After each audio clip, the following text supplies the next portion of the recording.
अस्सलाम वालेकुम viewers, SKP pigeon tribe channel में खुश आमदीद। व्यूवर्स, आज शाम 5 बजे हमने ये पट्ठा पकड़ा है।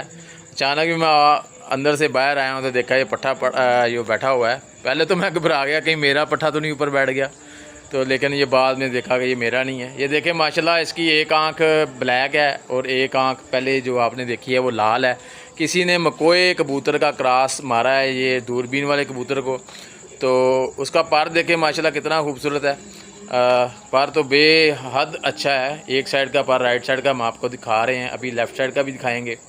तो माशाल्लाह बहुत ही प्यारा जो है ना इसका पर है।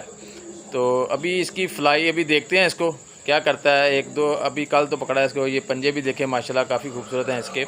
और ओवरऑल जो कबूतर की कंडीशन है ये बेहद खूबसूरत है। ये इसका जो सामने वाला हिस्सा देखें, इसकी ओवरऑल लेंथ ये माशाल्लाह देखें।